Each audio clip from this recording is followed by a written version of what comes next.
Please could we be given warning at the beginning of a programme if there's going to be anything about the Beatles, as all Beatle fans can make sure to listen, and have a chance to ring up other fans to make sure they are also listening.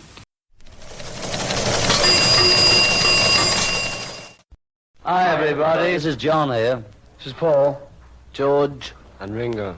And we're very happy to be on your programme once again.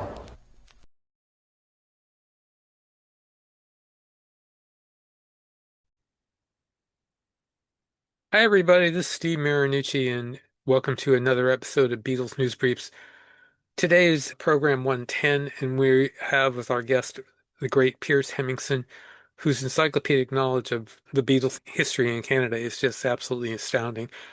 He's going to be talking about the second book in his two-volume set on the Beatles in Canada, the Blue Book.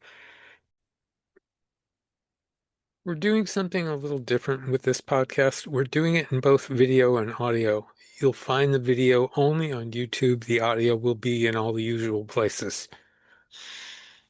Hang around after the interview. We have something that Piers gave us to use. It's a clip of the 65 Toronto soundboard in the best quality.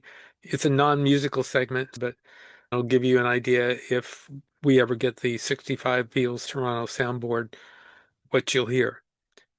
If you look in the notes for the show, I also have the link for the Canadian Broadcasting Company's program on how the Beatles changed the world.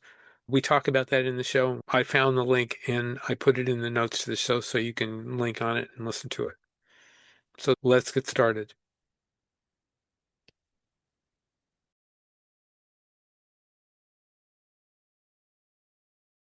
Hello, everyone. This is Steve Marinucci again, and I'm really glad to be talking with Piers Hemmingsen, the expert on the Beatles in Canada. Piers, it's good to see you again. Thanks, Steve, and likewise. Happy New Year. Happy New Year to you, too. We're going to be talking about the new edition of the Beatles in Canada, the Blue Book, and this is just now coming out, correct?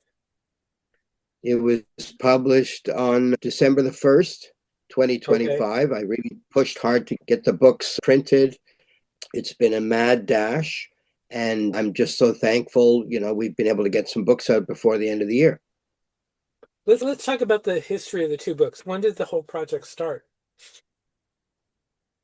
Well, I go back to the late 1990s. I'd come back to Canada from living in England, and I started working on what was then like a mini Bruce Spicer discography series for the Canadian Beatles recordings, vinyl, 7-inch, LP, cassettes, 8-track, and reel-to-reel.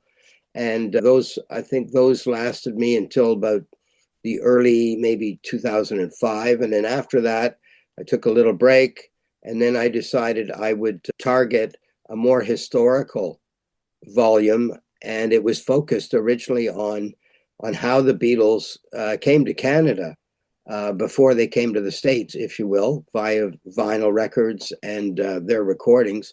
So that book was called The Origins of Beatlemania. By the time I started that project, I was well on my way with a friendship and a mentorship from Paul White, who had been the A&R man for Capitol Records in Toronto, who signed the Beatles to Capitol of Canada in early 1963. So the late 90s, I did a book project with EMI, Capitol Records of Canada. It was their 50th anniversary.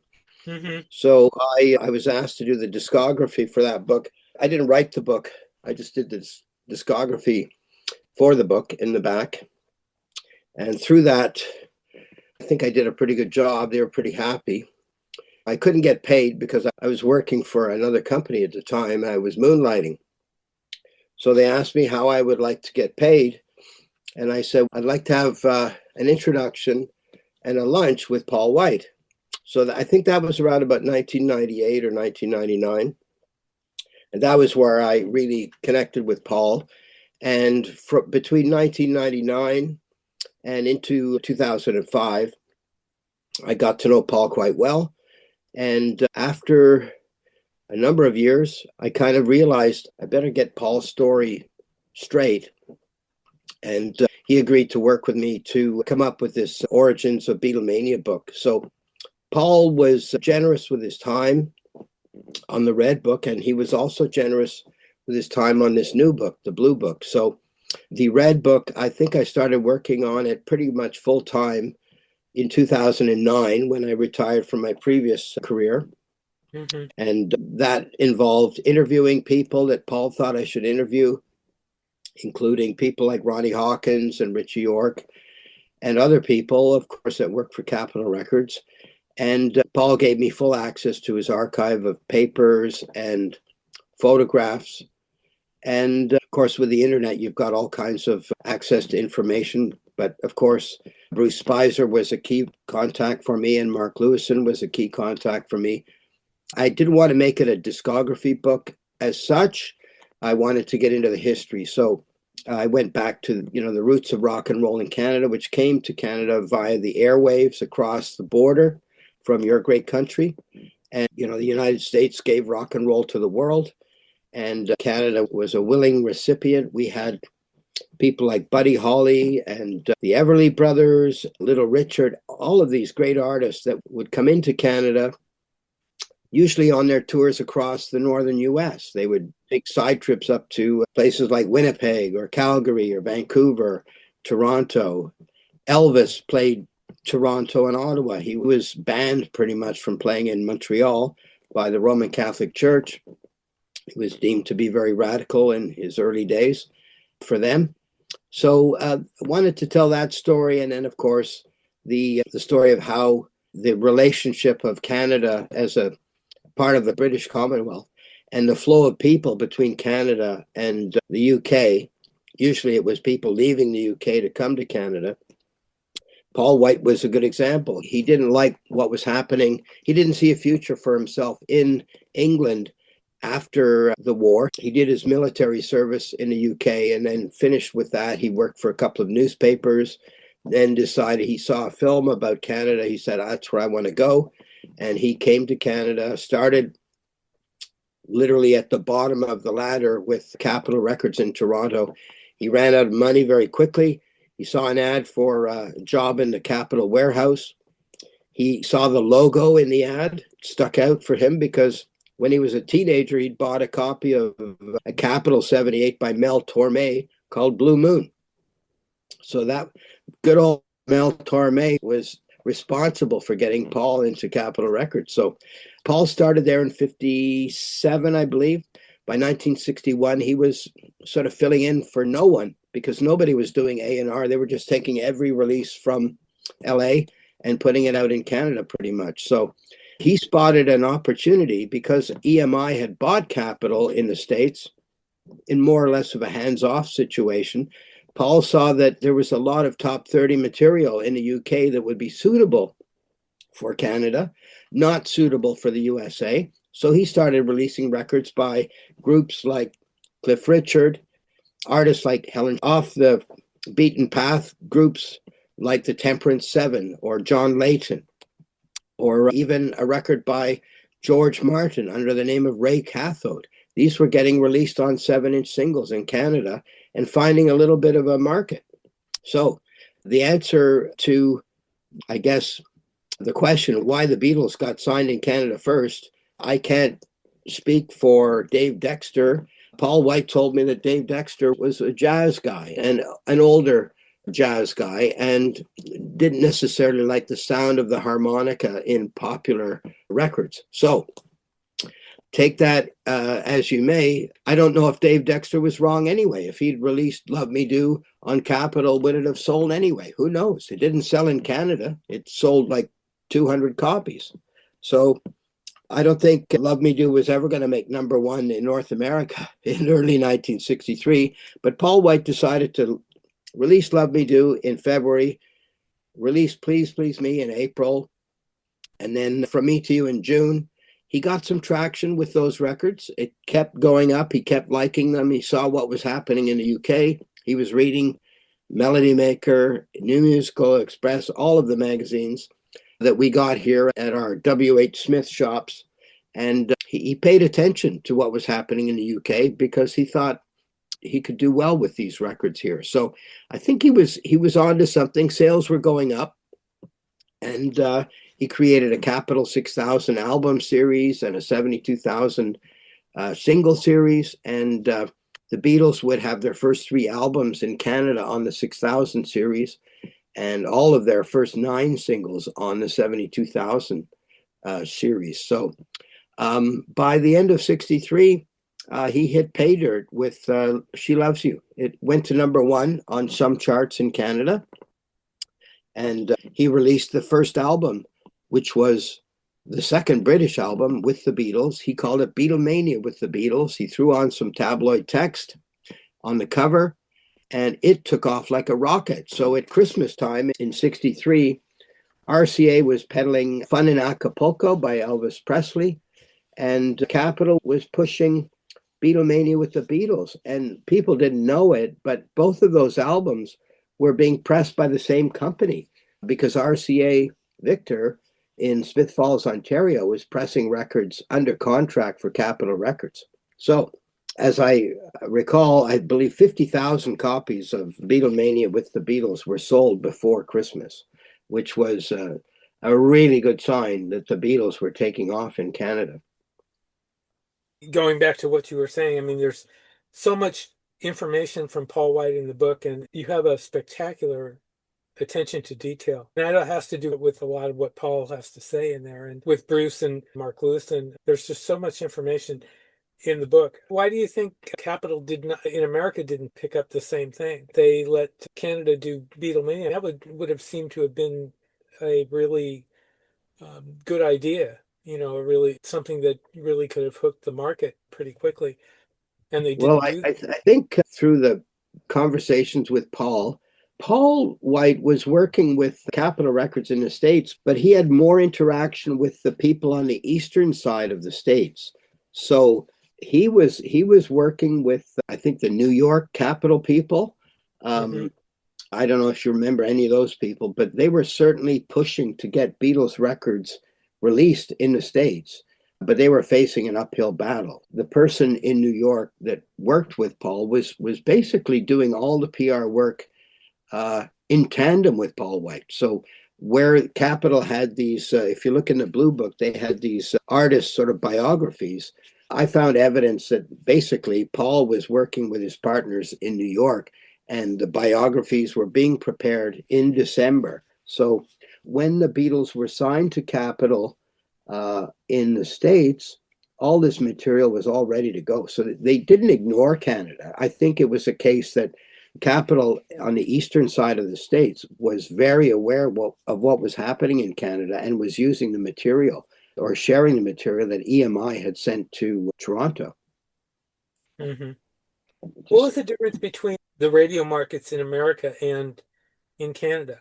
Were they about the same, or were there differences? In other words, when the records got released and they got sent to the stations, did Canadian radio respond in the same way that America did, you think? Well, no, because two things about Canada. Number one, the big radio networks in the States after World War II were investing a lot of money in transmitter power. So you had stations in Buffalo, WKBW. You had a station in Chicago, WLS, I believe. And you had the big ones in New York City and I believe Boston. And of course, they were pumping out amplitude modulated waves. And because we were up in the north, the gravitational impact of the moon was flattening those waves out of the States, and they would go longer. So as a kid, and I shared a bedroom with an older brother, in 1963, we'd turn our transistor on and we could get those stations from the States loud and clear. So a lot of teenagers were actually listening to radio in the States, so they could pick up on some of the new records that were being played on these big stations in the States. It certainly didn't go the other way. Nobody in the United States was listening to Canadian radio stations. So Capitol did their best. They would mail out to about 200 different stations on their mailing list. They would mail out promotional copies of any new release, whether it was by Peggy Lee or Nat King Cole or the Beatles. They would all get sent a copy. So Paul White developed this thing called a sizzle sheet. He'd publish it every Friday, and he would send out the sizzle sheet to these 200 stations. It was a 2-page thing that listed all their new releases that week, and he would also send them the records. So he didn't send them every record, but he would send them the ones he thought would be good in their market. So we're a huge country like the United States with 1/10 of the population. So a lot of small radio stations were getting records. So the Beatles were charting on smaller stations, like in the upper Ottawa Valley, north of Ottawa, in Ontario, in Winnipeg, and London, Ontario. There were pockets of interest in the Beatles. And so, for example, in June of 63, Winnipeg was putting the Beatles From Me to You against Del Shannon's version of From Me to You. And in most cases, people knew the name Del Shannon. They didn't know the name the Beatles. So in most cases, fans would call the station and say, we want to hear the Del Shannon version. But you remember, Steve, that the record companies and the radio stations were joined at the hip. The record company would mail those records to the radio station. If the radio station played them and the teenager at home listened to the radio station and they liked what they were hearing, they would then phone the radio station and say, who was that and can you play it again? And if they got a lot of feedback, if the radio station got a lot of feedback, that was always counted in terms of the charts that they would do every week. It was based on record sales. It was based on radio station requests. And a third thing they included was jukebox plays. So there was a bit of a circle there. So if the record company sent the record, the radio station played the record, the radio listeners liked the record, they liked it enough to go and buy it so that they could play it anytime they wanted in their bedroom or in their rec room. That was the circle that record companies were, that's where they made their money. So I think to answer your question about radio station play, yeah, radio stations in Canada could play those records that Paul White and Capitol Records sent them, but they could also hear new records from the States. Of course, they were played via the local Canadian stations, or if they tuned in late in the evening to some of these powerful American radio stations. But Canada didn't just copy the singles that America released. They did many of their own. You mentioned Love Me Do. I mean, there were other examples too. I believe From Me to You was another one that got released. Yep. So Love Me Do charted in Montreal at the end of February 63. Please Please Me charted in Alberta, and it charted in Ontario on select radio stations charts. And then From Me to You was charted in a lot of places. And of course, by the time She Loves You came around in September of 63, the charts, really, it took a while, but it took about 3 months for She Loves You to hit number one. So it wasn't like an instant favorite like it was in the UK where they had advance orders. But Paul White said it was the record that broke the Beatles in Canada. You mentioned in the book that the Beatles had a significant influence on Neil Young as a young performer, and that he and his musical partner Ken Copeland were covering Beatles songs. Did any of them come out? Did any of them get released? No. Ken Copeland, who was in the band The Squires with Neil Young, kept meticulous records of their set lists wherever they played. And the book that I reference is called Young Neil, about Neil Young's younger years.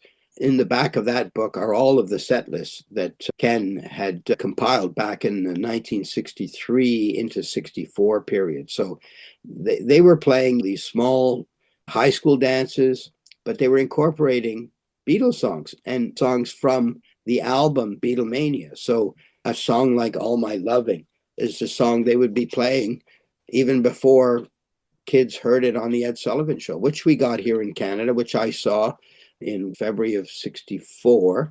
So the Ed Sullivan wasn't just a phenomenon in the States, it was a phenomenon here in Canada too. So that was really the first time fans could actually see them live. And I think that was what blew people away. It was that, wow, these guys can play The records are good, but they can play too. Were there any other American TV shows that got picked up there, like Shindig and Hullabaloo? Did those get picked up in Canada? Later, CBC had their own kind of teen shows that focused on Canadian artists. I think one was called Music Hop. Later on, they had some good shows, but we did get something called Cablevision in sort of the 1965 period. So if you live near the border, you could subscribe to Cablevision and you could get those shows like Shindig and Hullabaloo. But Mhm. I had to go to my neighbor's house to watch those because they had Cablevision. My parents didn't pay for Cablevision. And Canada didn't get color television until 1966, late 1966. So we lagged the United States on that television technology. Last time we talked, we discussed the Beatles Toronto 65 soundboard. And I believe, correct me if I'm wrong, I believe you said that Apple is aware of it and Apple has looked at it, but Apple is not doing anything with it or wasn't doing anything with it when we talked last.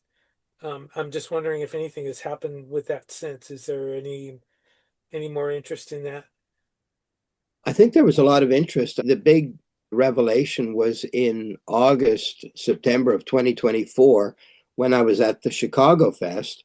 And that was when we were listening to a Zoom call with Michael Lindsay Hogg and Peter Jackson. And Peter Jackson mentioned that he had acquired the Star Club tapes and that his artificial AI or whatever his software was would work pretty much only with the original tapes. Like it would not work well with a copy of the original tape. So I went back to Toronto.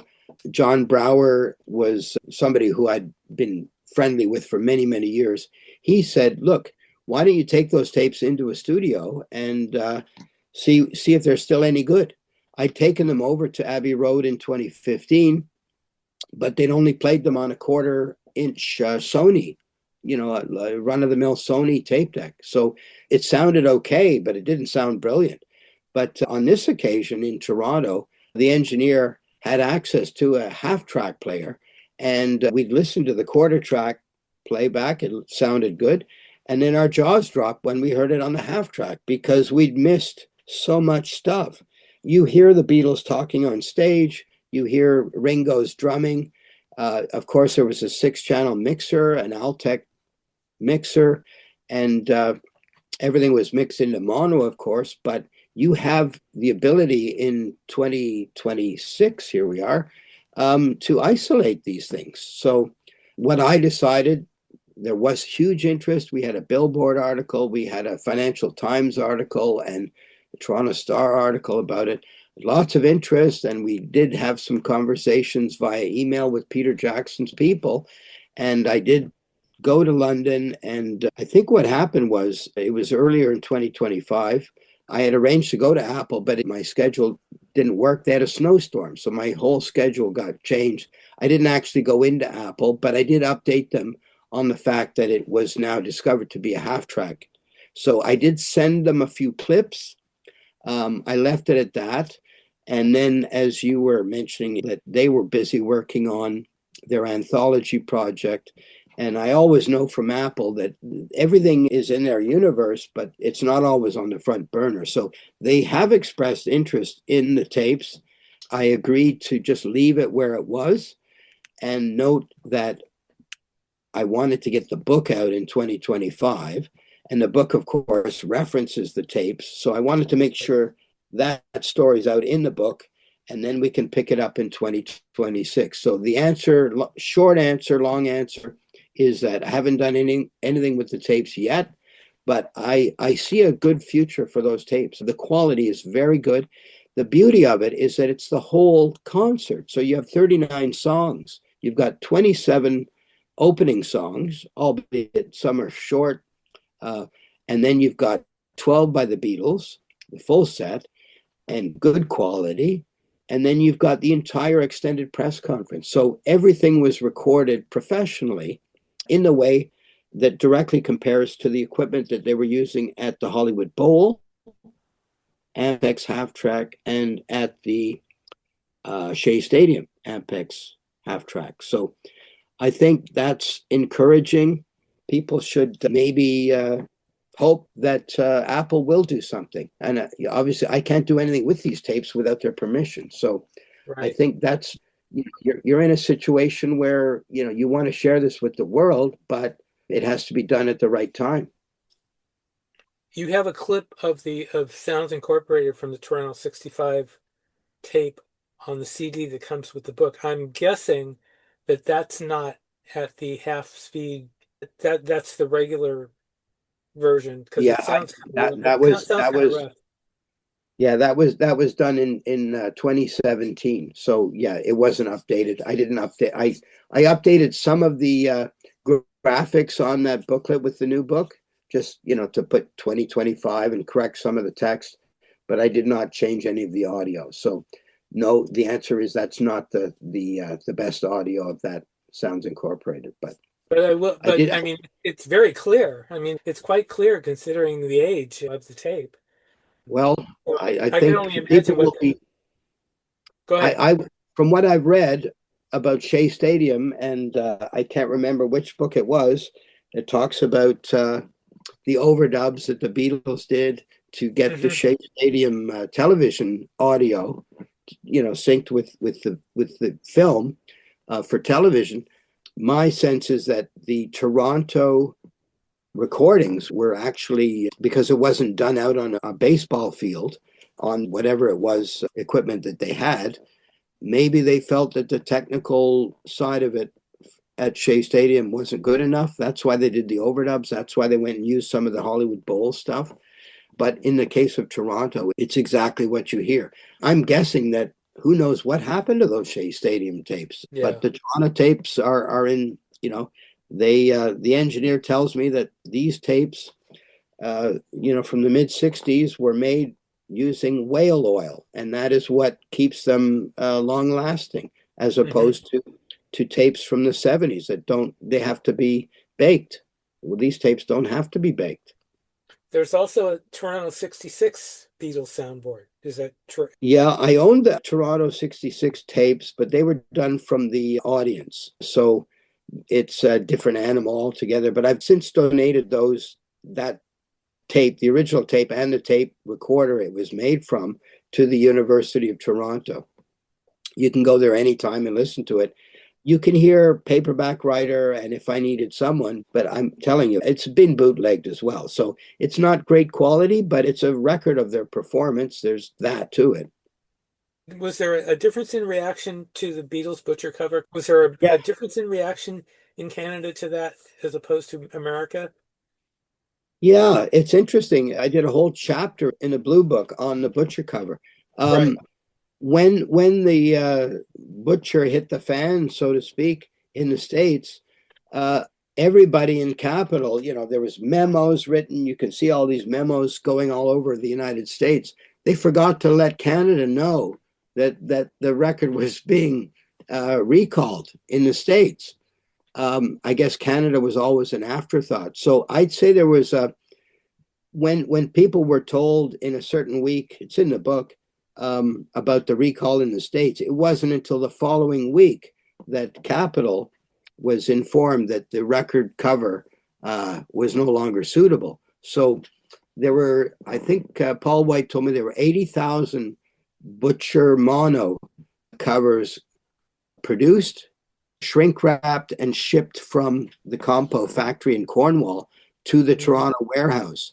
And it was a case where these 80,000 albums, obviously boxed up and in the warehouse, had to be then sent back to the Compo factory where the records had to be removed from their covers. And back then they would have had another cover ready to go. So I did interview one of the employees who thought it was weird that he come in for an afternoon shift, which was like 4 p.m. to midnight, where all they did was take out the records, put the records in a pile, put the covers in another pile, and then the record covers were incinerated. So that's in the book. So a gallon of gas and a book of matches seemed to finish off the Canadian butchers. However, like Paul White said, it's on the recording on that audio CD, the butcher was kaput, but one lucky truck driver, I interviewed his son in the book, The truck driver was a man of probably in his mid to late 30s with two young children at home. He was the guy that was there to drop off these records or pick them up. I'm not sure which. And for all the good work that he did, somebody handed him on the loading dock a shrink wrap copy of this Butcher mono album.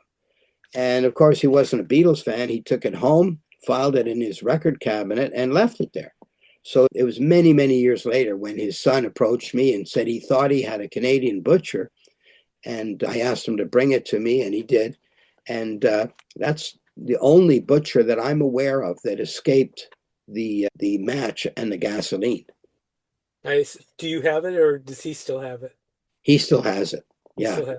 And I think he's going to probably find out there's more interest in it now that the book's been published. But Bruce Spicer, he acquired Paul White's mono sample jacket and his stereo slick. And Bruce has generously included in his little booklet that comes with the Blue Book a beautiful color photo of Paul's stereo slick. One of a kind. Unbelievable. On another controversy, the Lennon Jesus comment, we know how that went over here, especially in the South. But Canadians seem to take it more leisurely. It didn't bother them as much. They got it where Americans didn't all get it. Am I right there? You had a magazine in the US called Datebook, and I think it was that Datebook article that triggered a whole load of controversy. But the Maureen Cleave interview with John Lennon, where he talked about the Beatles being more popular than Jesus Christ, appeared in the Canadian press whenever Maureen did the original article. And it just, as you say, it just passed by. People read it. John Lennon. However, when the Beatles came to play Toronto in 1966, the controversy followed them from the States. So there were a lot of American journalists that were just on the tour, and they'd go with every one of these press conferences, including the one in Toronto. And there were many questions about John's comments. Well, there were a few radio stations in Canada, and I would say they were more of the rural kind. So you had in the Upper Ottawa Valley a radio station called CHOV, which OV was for Ottawa Valley. They banned Beatle records for a year. So, for example, you would not hear Yellow Submarine or Eleanor Rigby played on that radio station. You would not hear Penny Lane or Strawberry Fields played on that radio station. They probably came back with All You Need Is Love, but that was one example. A radio station in Quebec City banned the Beatles. A radio station in Edmonton, Alberta banned the Beatles. These were not the big metropolitan centers. So I would agree with what you're saying. By and large, Canadians were shocked, but not totally surprised. My recollection, I can't remember if I put it in the book, but I was a student, and I remember the day. I think it was around August or September, must have been around about that time of 1966. And I was at the IGA, which is like your Safeway or your grocery store, A&P, whatever.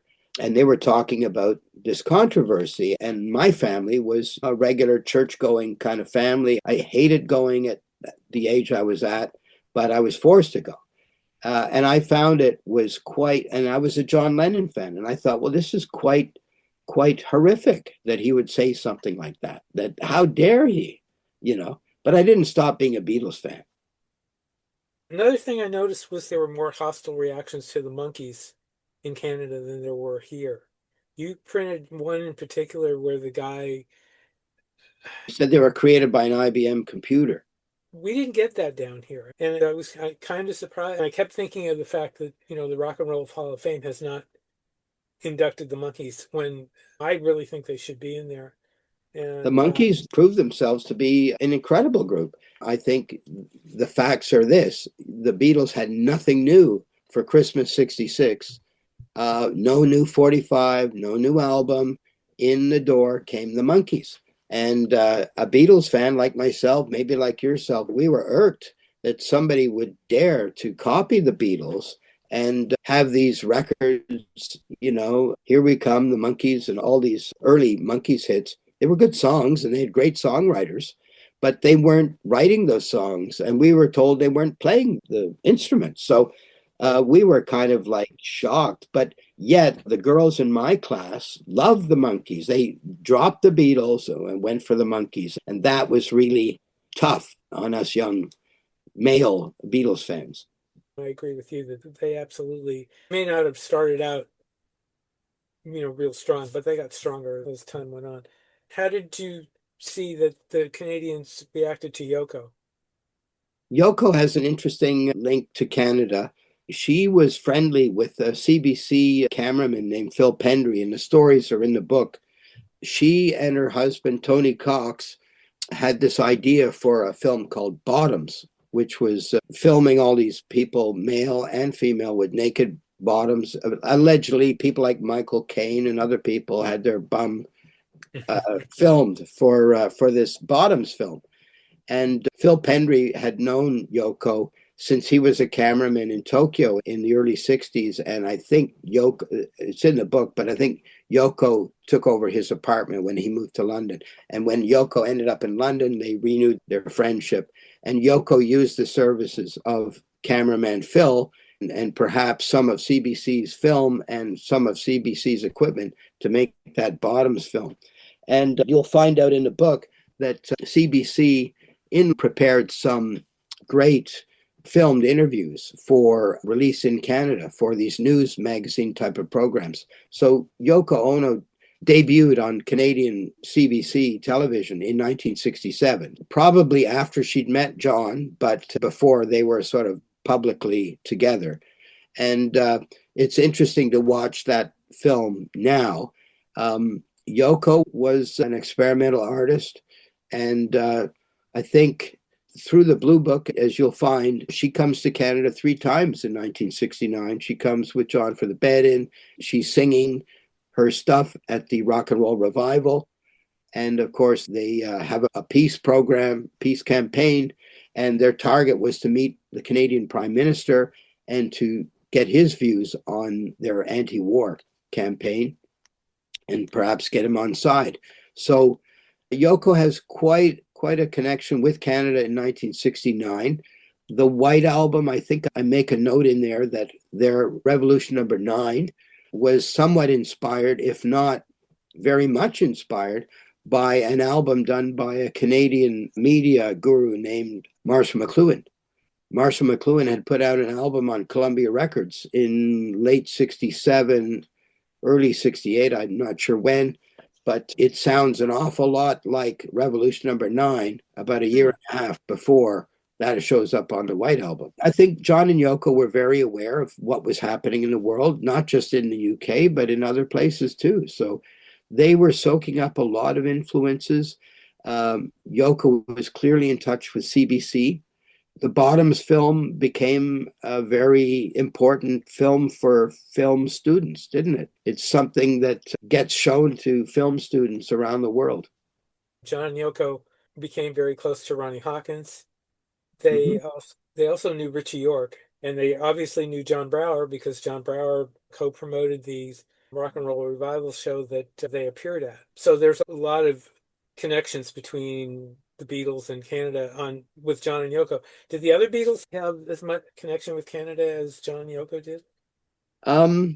No. And I think when the Beatles stopped touring in 66, of course, they stopped coming to North America and they stopped having press conferences. So after 66, if they're going to interview the Beatles, they have to go to London. So you start getting CBC going to London in 68. They do some video interviews with George Harrison at Apple.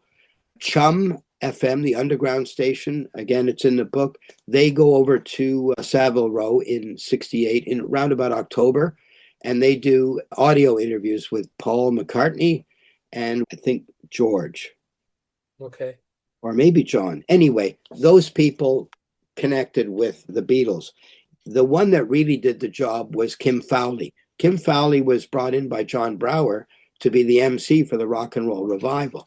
When tickets weren't selling, Fowley had the idea, and he had John Lennon's phone number at Apple, and he told John Brower, look, you got to get John Lennon over here to boost ticket sales because you're going to lose a fortune. What really happened is that not only did John Brower and his colleague Hugh Curry, who was this, not only was he the chum guy that went over to interview the Beatles at Savile Row, he was also later on with CBC, went over there to interview the Beatles while they were making the Get Back film. So it was, in fact, Richie York who was introduced to George Harrison by Derek Taylor. So an interview had been arranged such that Richie York would go to London and interview George Harrison about the new Abbey Road album before it was being released in Canada. So the Globe and Mail would get this story with George Harrison, track by track, Abbey Road. It was a great interview. It's a great story. The funny thing was, Richie arrives in London. He'd worked there before. He came originally from Australia via London to Canada. He goes into, basically knocks on the door of Apple 4 days before. He just wants to know where the office is. So he goes over to Apple on the Thursday before the Rock and Roll Revival. And he just happens to be in the lobby looking around when this call comes in from Hugh Curry and John Brower, this Hail Mary call via Kim Fowley, asked John Lennon if he would come to play at the Rock and Roll Revival on the Saturday. So this is the Thursday. And John's interested because of the lineup, Gene Vincent, Little Richard, Jerry Lee Lewis, et cetera, et cetera. So John's excited. And it was Richie York that just happened to be there who vouched for what John Brower was pitching with Hugh Curry. So I don't think it would have come across so well without Richie York being there. So Richie York didn't actually go to the Rock and Roll Revival because he was in London and he had that interview with George Harrison on the Monday following the Rock and Roll Revival. So Richie being in London and John calling from Toronto with Hugh Curry, some of that recording is on the audio disc. It just was unbelievable. And Brower said, "You mean, would you come to be an MC?" He said, "No, I'd want to come and play." And of course, Brower assumed the Beatles were going to come to play, but that was never going to happen. But it is what it is, and that's how it ended up. I talked to Brower, and he tells all that story, and it's in the movie, and the name of the movie escapes me. What is it? Revival 69. Revival, yeah. Yeah, and that's a great movie if you have not seen it. I highly recommend it. It was amazing to watch, not only to see the concert itself, but all the actual phone calls that Richie York made are in that movie, and it's wonderful. It really is. Another thing you have in the book is the story of the OPP patch on the Sgt. Pepper uniform, and there seem to be a couple of different theories as to where that patch came from. Yeah, if you go back to the Red Book from 2015, 2016, there is a story there from an OPP officer who allegedly gave 4 badges to the Beatles in September of '64. But then, when I get into the Blue Book, there's an actual photograph of George Harrison with 2 OPP officers. And of course, they've just come from Shea Stadium where they were given Wells Fargo badges by the Wells Fargo people. And it seemed like they were on some kind of a badge thing in '65. So my guess from what the stories I got across the years, and I got several, was the following. The OPP badges may have been given to all 4 Beatles. I don't know 100%. But the only photo evidence is George with 2 OPP officers looking at a badge. So my theory, based on everything I've heard and people I've talked to, and knowing that when he was asked on that Google thing a few years ago, Paul really didn't know how he came to get that badge. He called it an op thingy. My theory is that the badges were brought to, or one badge was brought to that Sgt. Pepper photo session, and one was sewn on to one of the Pepper outfits, the blue one. Mm-hmm. Now, I'm guessing that that blue one might have been for George, and at some point somebody said Paul looks better in blue, or Paul said I look better in blue, and George ended up with the orange one without the badge. That's the way I think it might have happened, but we'll never know. We'll never know. Unless somebody comes up with a film or something like that. I don't know. But that's the answer I got. You also mentioned that CDC Action Set Sergeant Pepper special. I'm just curious, can that be seen anywhere online? Is that available, or It's a radio special. It wasn't a film. It can was that a be radio heard? special. Can that be heard somewhere online? Yeah, yeah. I rescued that from a dumpster when CBC was pitching all their 10-inch tapes back in whenever, the early 90s, mid 90s. And there was that one. And there's also one that CBC kept in their library from May 67 called How the Beatles Changed the World. So you had How the Beatles Changed the World in May 67, which was a special about the Beatles' impact on music and fashion and religion. And that included one of the earliest interviews with the Pink Floyd, the Fugs, Richard Goldstein. I think you probably know. I interviewed Richard from New York.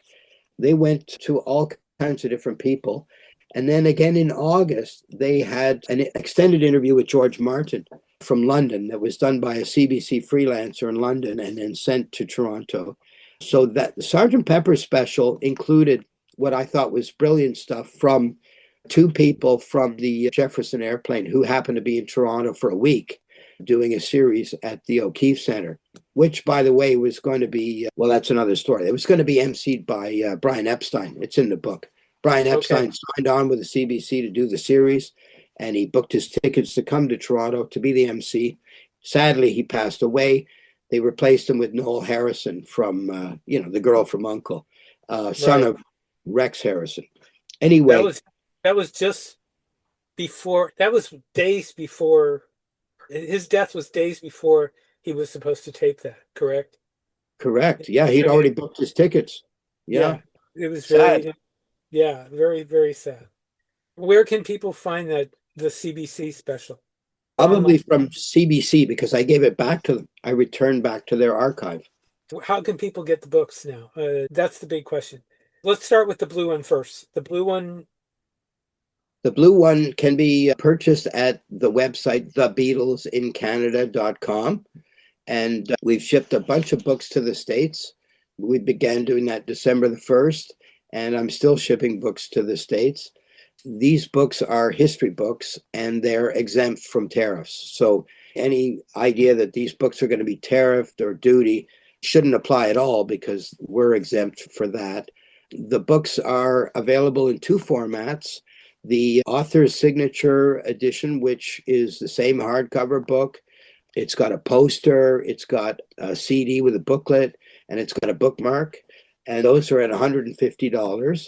And then the signature plated edition books have a plate signed by Sandy Gardner, who is the first pop journalist in North America to review a Beatle record. He reviewed Love Me Do for the Ottawa Journal in March of '63. He also attended all of the Beatles concerts in Canada and interviewed John and Yoko at the Bed-In. Sandy was a brilliant pop journalist. He lives in Florida now. And he interviewed George Martin at Air Studios in '65 at the time they were doing Yesterday for Paul McCartney. Very plugged into what was happening in England and a huge influence on Canadian Beatles fans for sure. So that's where you can get the books. You wanted to ask about the other book. The other book is or is not available now. It is not, correct?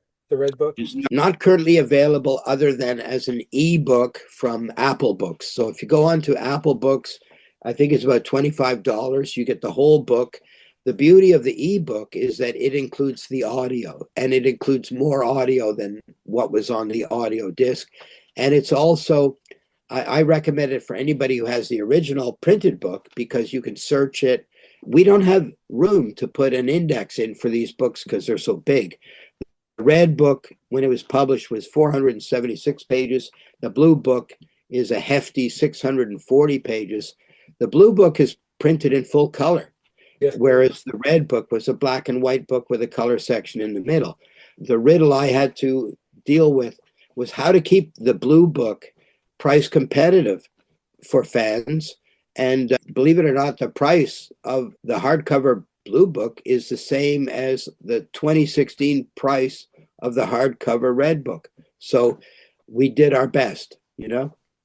Things are not cheap. We know that. It's expensive to put these books together, but I believe we've gone as price competitive as you're going to get for a limited edition, signed, numbered book with all of this information.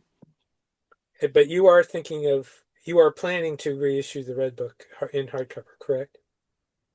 We are planning a version 2 of the Red Book in 2026 that will be printed in color. So watch for that. That'll be available on the same website, thebeatlesincanada.com. Omnibus Books in the UK. If you're listening to this podcast from the UK, Omnibus Books, they've been sent. In fact, they arrived in the UK today at their warehouse. They are selling the signature edition. They're taking advance orders for that, and it will be available through their network. I know they cover some really good bookshops like Foyle's Books and Waterstones and places like that. But if you want to order it in advance, you can do from the Omnibus. I think it's called omnibuspress.co.uk. I'm not exactly sure, but do a search on that. You'll find it. The books are heavy. They're over 6 pounds a piece. Yes, they are. Are we still talking about the Blue Book or the Red Book? The Blue Book is very heavy.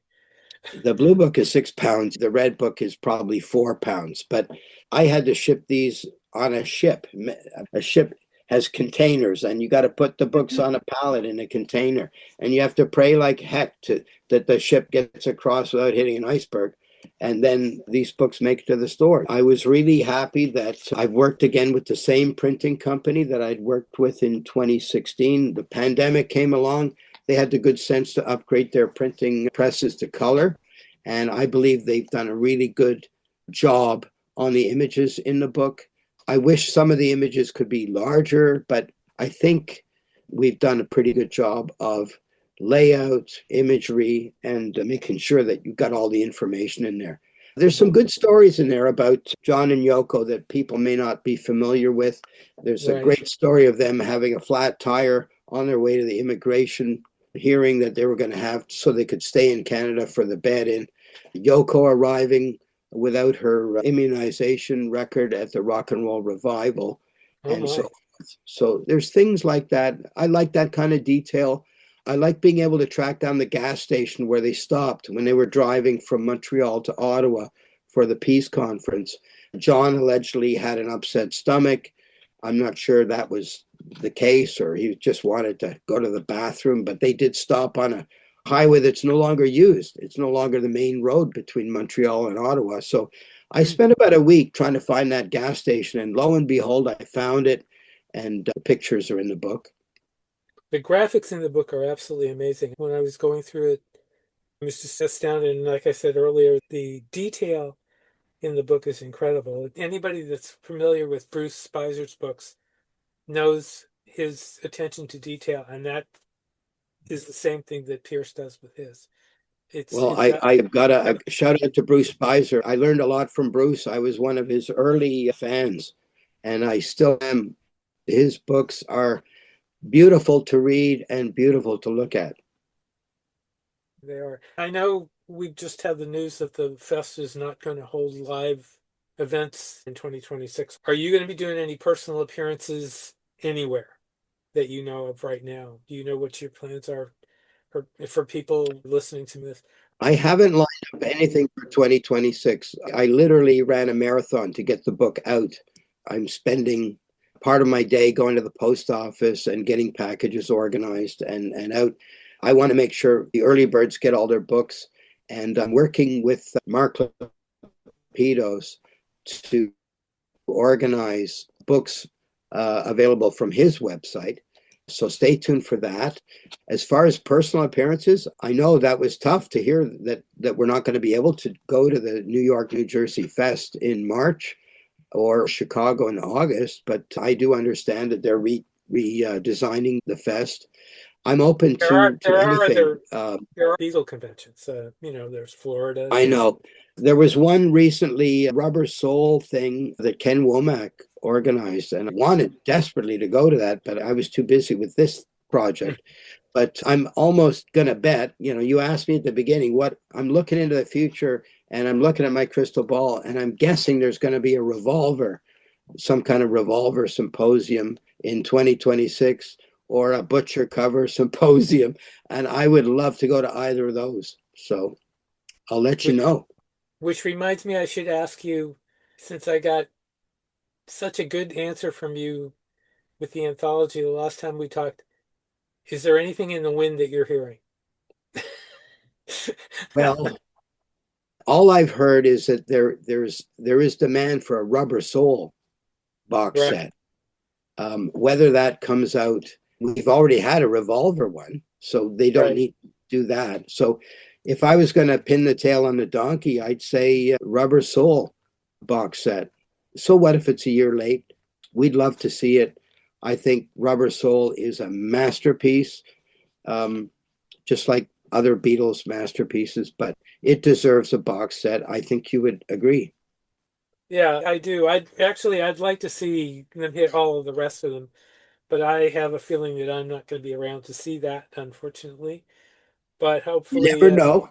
yeah, you never know. Hopefully, the younger Beatle fans will do. Somebody put out the word that they were thinking of combining the box sets so they could get more of them in. Jeff Jones retired, and we have a new head of Apple.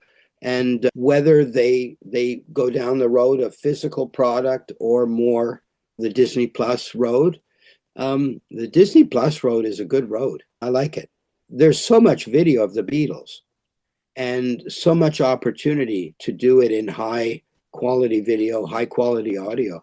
There's got to be much more that can come out that way.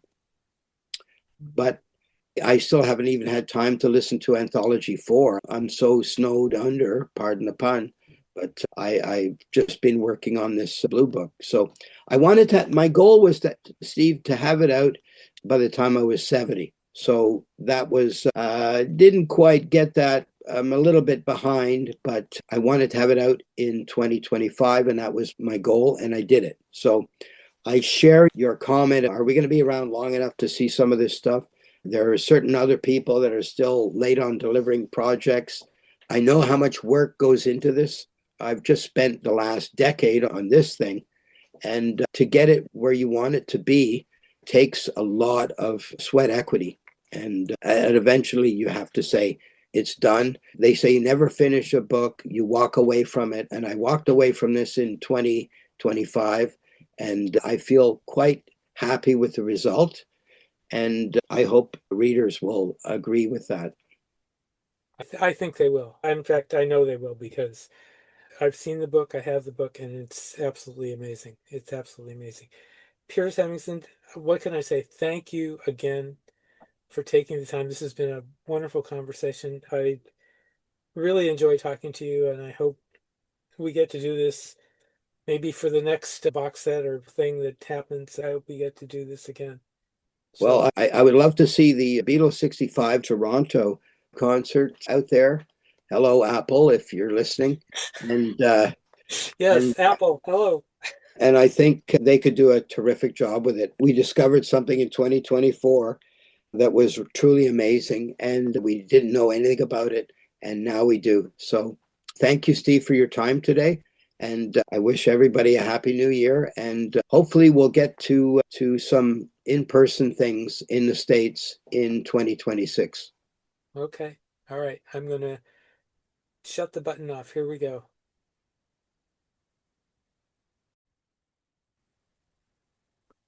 Okay, folks, here's the clip of the Beatles Toronto 65 soundboard that Piers Hemmingsen allowed us to use. We thank Piers Hemmingsen for allowing us to use it. It's a non-musical segment, but it'll give you an idea of what the sound quality of the Beatles 65 soundboard will sound like if we ever get it. Here are some technical details about the tape as provided by Piers Hemmingsen. The tape was recorded at Maple Leaf Gardens on August 17th, 1965, at the afternoon show, which was the first show after Shea Stadium. Opening remarks feature the voice of Chum 1050 AM MC Jungle J. Nelson. The original recording is courtesy of Piers Hemmingsen, for which we thank him. Half-track tape transfer to 48K digital was completed by Doug McClement at Livewire Studios in Toronto. Again, thanks to Piers Hemmingsen, and here we go. All right, hold it down. The telegrams after 4 section, CHUM, are proud to bring back to Toronto the Beatles!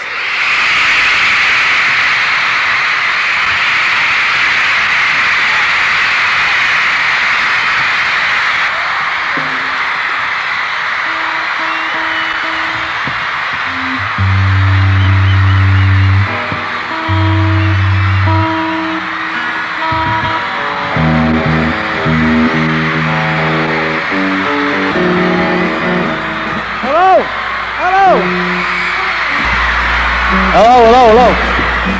Thanks very much for listening to our podcast today. If you enjoyed our program, we'd really appreciate a positive review at the place where you get your podcasts. Apple and Google love positive reviews, and it really helps us. If you don't already, please subscribe to our show so you'll get our newest shows right away. We have some great shows coming up. We would love to hear your suggestions for the show, so please write to us at BeatlesNewsBriefs@gmail.com or catch us online on Facebook in our Beatles News and Information group. If you've missed any of our past shows, you can hear them at marinucci.podbean.com, and please tell your friends about us. We appreciate you all for listening. Now here again is Steve Marinucci. Well, that's it for today. Thanks for tuning in. We hope you enjoyed the interview with Piers Hemmingsen. We really did. If you haven't already, please subscribe and leave us a great review. It would really help get the podcast seen by more people. Again, we thank you for being there and listening and watching, and we hope you're enjoying this, because we really are. Until next time, this is Steve Marinucci saying thanks again, and we'll be seeing you.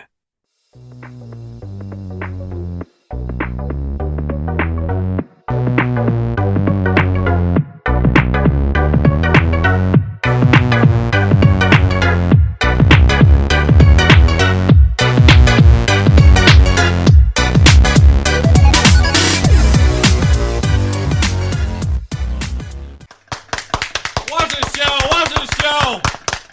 Oh, wonderful.